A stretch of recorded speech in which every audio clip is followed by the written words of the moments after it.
नमस्कार। स्वागत है आपका ASD योगा फैमिली के YouTube चैनल पर। आज की इस वीडियो में हम आपके लिए लेकर आए हैं एक नया आसन जिसका नाम है सेतुबंध आसन अर्थात ब्रिज पोज। तो आज की इस वीडियो में हम जानेंगे इसके अर्थ के बारे में, इसकी विधि, लाभ, सावधानियां और इसको कैसे करें। तो चलिए वीडियो शुरू करते हैं बिना समय गंवाए। तो आज की जो हम बात कर रहे हैं इस वीडियो में वो बात कर रहे हैं हम सेतुबंध आसन यानी कि ब्रिज पोज के बारे में। इसको हम कंधरासन भी कहते हैं। सेतु यानी कि पुल, आसन यानी कि आसन हमारा। तो जिस आसन में पुल जैसी शरीर की आकृति बने उसको कहते हैं हम सेतुबंध आसन। तो अब हम जानते हैं सबसे ज़रूरी चीज़ कि इस आसन को करने से हमें क्या लाभ प्राप्त होंगे, क्या बेनिफिट्स हमारी बॉडी को इससे मिलेंगे। तो सबसे बड़ी जो 3 चीज़ें हैं, पहला, इर्रेगुलर पीरियड्स, जिन महिलाओं को अनियमित मासिक धर्म होते हैं, इर्रेगुलर पीरियड्स की समस्या से वो परेशान हैं। कभी जैसे कि हमारे बहुत सारे स्टूडेंट्स होते हैं जो हमें कभी पूछते हैं कि सर इस समस्या का समाधान हमें बताइए, क्या कर सकते हैं हम इसको लेकर।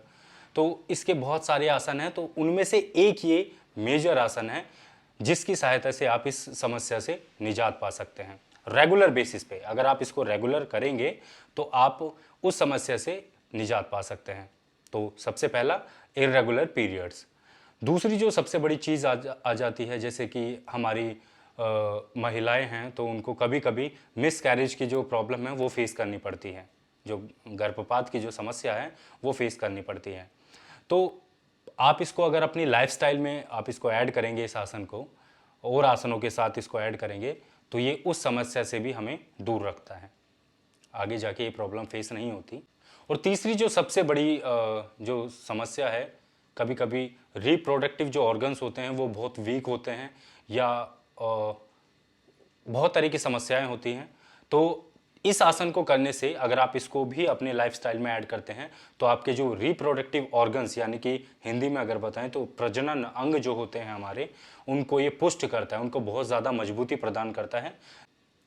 तो आगे जो हमारे लाभ हैं इससे मिलने वाले, इस आसन को करने से और लाभ क्या प्राप्त होंगे हमें, जैसे कि हमारे आज की जनरेशन के जो युवा हैं वो ऑफिस में बहुत ज़्यादा काम करते हैं, चेयर पे बैठे रहते हैं, तो पोस्चर बहुत ज़्यादा गलत हो जाता है। क्या होता है कि स्पाइन को सीधे करने की बजाय हम थोड़ा आगे झुक के काम करना पसंद करते हैं। तो उससे क्या है कि हमारे मेरुदंड में खिंचाव रहता है आगे की तरफ, तो उससे ज़्यादा प्रॉब्लम क्रिएट होती हैं। तो अभी जो मैं आपको करके दिखाऊंगा कि इसकी विधि किस तरीके से इसको करते हैं, तो आप देखिएगा जब हम चेयर पे बैठते हैं तो ऑफिस में इस तरीके से आगे की तरफ झुककर हमारा पोस्चर हो जाता है, लेकिन जब हम इस आसन में जाते हैं तो ये हमारी स्पाइन को उस बैठने वाले पोस्चर के अपोजिट ये काउंटर करता है, हमारी जो स्पाइन है उसको काउंटर करता है। तो हमें बहुत हमारी स्पाइन जो न्यूट्रल हो जाती है। तो इसलिए ऑफिस जाने वाले लोगों को ये आसन हमेशा अपनी लाइफस्टाइल में ऐड करके रखना चाहिए। ठीक है। मेरुदंड की सभी समस्याओं को ये दूर करता है। सबसे बड़ी चीज, अगर आपको दमे की प्रॉब्लम है तो ये दमानाशक है। ये थायराइड की अगर आपको प्रॉब्लम है तो थायराइड की समस्या को भी ये दूर करता है, उसमें भी बहुत लाभकारी है। पेट से रिलेटेड, ये पेट के हमारे जो ऑर्गन्स हैं उनको मजबूती प्रदान करता है, क्योंकि जब हमारे ऑर्गन्स स्ट्रेच होते हैं, स्क्वीज़ होते हैं तो उनको बल मिलता है। तो पेट के ऑर्गन्स के लिए ये बहुत लाभकारी है। लाभ तो इसके बहुत सारे हैं, बताते बताते आपको वीडियो बहुत लंबी हो जाएगी, लेकिन एक दो मैं और बता देता हूँ। आप इस आसन में खुद महसूस करेंगे, आपकी थाइस को इतना स्ट्रॉन्ग बना देगा, आपकी हिप्स को, आपके ग्लूट्स को ये पुष्ट करेगा और आपकी एंकल्स को मजबूती प्रदान करता है, आपकी शोल्डर को ये मजबूती प्रदान करता है। तो बहुत सारे इसके लाभ हैं।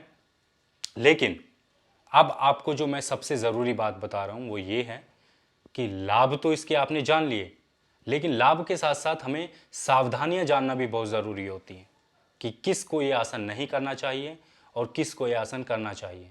इसकी सावधानियां हम बताएंगे आसन को करने के बाद। तो सावधानियां जाने बिना इस आसन को मत कीजिएगा, हो सकता है आप लाभ लेने जाएं और आपको नुकसान हो जाए, क्योंकि हो सकता है ना हो ये आसन आपके लिए। तो हम पहले आपको आसन करके दिखाते हैं, उसके बाद हम इसकी सावधानियां बताएंगे। चलिए, सबसे पहले हम शवासन की स्थिति में लेट जाएंगे।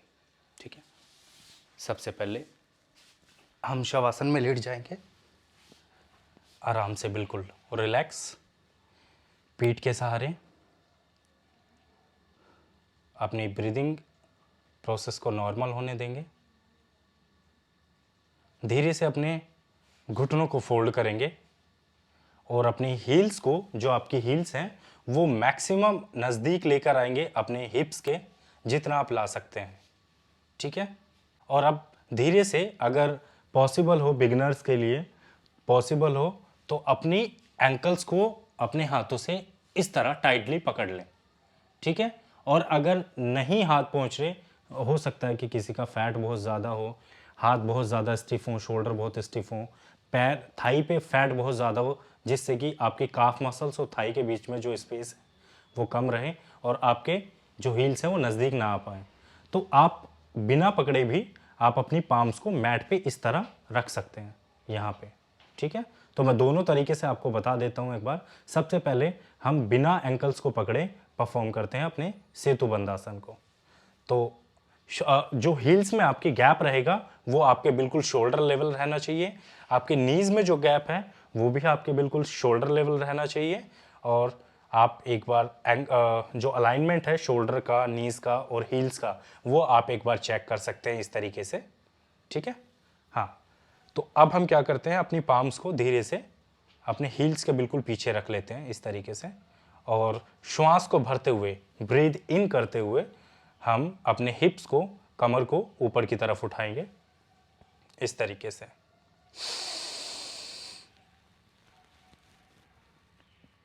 श्वास को थोड़ी देर रोकेंगे, धीरे धीरे श्वास को छोड़ देंगे। 5 सेकंड होल्ड करेंगे। 1 2 3 4 एंड 5। ड्यूरिंग होल्डिंग आपको ब्रीथ नॉर्मल रखनी है और आपको ऊपर की तरफ देखना है, और श्वास को आराम से छोड़ते हुए दोबारा धीरे से अपनी बैक को और हिप्स को नीचे रख लेंगे एंड देन रिलैक्स। पैरों को थोड़ा सा रिलैक्स कर लेंगे। आप बाद में चाहे तो पैरों को थोड़ा शेक भी कर सकते हैं। ठीक है, अब मैं दूसरी तरीके से, यानी कि अगर हम एंकल्स को पकड़ सकते हैं तो वो किस तरीके से हम परफॉर्म करेंगे, मैं वो एक बार दिखाता हूँ। अपनी एंकल्स को नज़दीक ले आओ, हील्स को अपने हाथों से एंकल्स को टाइटली पकड़ लीजिए। अब धीरे से इनहेल करते हुए, श्वास को भरते हुए नॉस्ट्रल से, और आप अपने हिप्स को रेज करेंगे, अपनी कमर को ऊपर की तरफ उठाएंगे। मैक्सिमम पुश देना है आपको अपने हिप्स से और अपनी बैक से, ताकि एक अच्छा कर्व बने। 5 second hold. 1 2 3 4 and 5 and slowly down with exhale, and धीरे से अपने पैरों को सीधा कर देंगे एंड रिलैक्स। अपने पैरों को थोड़ा सा इस तरीके से शेक कर सकते हैं ताकि बॉडी को पूरा रिलैक्सेशन आपको मिल जाए। अब धीरे से इस आसन को करने के बाद इसका काउंटर पोज अगर हम करना चाहें तो हम पवन मुक्त आसन इसका काउंटर पोज कर सकते हैं, ताकि बैक को न्यूट्रल हम लेकर आ सके। तो अपने दोनों नीज को फोल्ड करें दोबारा, अपने दोनों नीज को अपनी चेस्ट के ऊपर लेकर आएं और अपने दोनों हाथों को इस तरह पकड़ के और नीज को हक करें। चाहे तो आप चिन को टच करने की कोशिश भी कर सकते हैं। 5 सेकंड होल्ड रहे। 1 2 3 4 5 स्लोली स्लोली छोड़ देंगे। थोड़ी देर सीधे लेटे रहें ताकि आपकी मांसपेशियों को थोड़ा सा रिलैक्स मिल सके। जब आपका शरीर और श्वास बिल्कुल रिलैक्स हो जाए तब आप दाएं या बाएं करवट लेकर उठकर अपने हाथों के सहारे से बैठ जाइए आराम से। मैं एक चीज़ दोबारा बता दूं आप लोगों को, अगर आपको हाई ब्लड प्रेशर की प्रॉब्लम है तो आप दाएं करवट लेकर उठकर आराम से बैठें। अगर आप नॉर्मल हैं तो बाएं करवट लेकर आप आराम से उठ के बैठें। ठीक है, तो करवट ले लीजिए पहले आराम से, थोड़ी देर ऐसे लेटे रहें। उसके बाद आप आराम से उठ के और बैठ जाएंगे, सुखासन में बैठ जाएं आराम से। तो ये था हमारा सेतु बंध आसन, ब्रिज पोज, और जिसको हम कंधरासन भी कहते हैं। तो अब बात कर लेते हैं इसकी सावधानियों के बारे में। तो हमने अभी आपको करके दिखाया सेतु बंध आसन, आपने देख लिया, आपने बेनिफिट जान लिए। अब बात आती है जो मैंने वीडियो के बीच में बताई थी आपको कि हम इसकी सावधानियों के बारे में जानेंगे। अब हम इसकी सावधानियों के बारे में बात करते हैं। तो सबसे पहली सावधानी तो ये है कि अगर आपको पेट से संबंधित कोई जटिल समस्या है, यानी कि कोई ज़्यादा गंभीर समस्या है, कोई रोग है, तो आप इसको या तो सावधानी पूर्वक करें, किसी योग टीचर की निगरानी में करें, या फिर इसको करें ही ना। दूसरा, अगर आपको सर्वाइकल की कोई बहुत ज़्यादा प्रॉब्लम है, गर्दन में कोई दिक्कत है, तब भी आप इसको अवॉइड करें या फिर सावधानी पूर्वक करें। आपको अल्सर की या फिर हार्निया की कोई प्रॉब्लम है, तब भी आप इसको सावधानी पूर्वक या फिर योग टीचर की निगरानी में ही करें।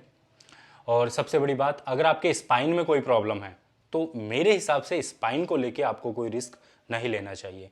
स्पाइन की अगर कोई समस्या है तो आप इसको अवॉइड कर दें, क्योंकि स्पाइन की समस्या पहले ठीक कर लीजिए, उसके बाद में इस आसन को कर लेंगे, तो कोई रिस्क ना लें। तो ये थी हमारी सावधानियाँ, ये थी हमारी करने की विधि, ये थी हमारे लाभ, और ये था आज का हमारा सेतु बंध आसन, कंधरासन, या और कह सकते हैं इसको ब्रिज पोज।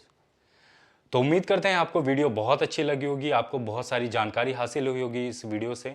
अगर हम बोलें कि वीडियो आपको अच्छी लगी हो तो वो लाल बटन जो है सब्सक्राइब कीजिएगा, हमारे चैनल को लाइक कीजिएगा, शेयर कीजिए अपने आसपास, अपने रिश्तेदारों के साथ, अपने दोस्तों के साथ, ताकि वो भी इस आसन का लाभ उठा सकें, उनको भी इस आसन के बारे में पता लग सके। तो मिलते हैं किसी अगली नई आसन के साथ किसी वीडियो में, नए प्राणायाम के साथ किसी वीडियो में। तब तक के लिए मैं दीपक तंवर आपसे इजाज़त लेता हूँ। शुक्रिया।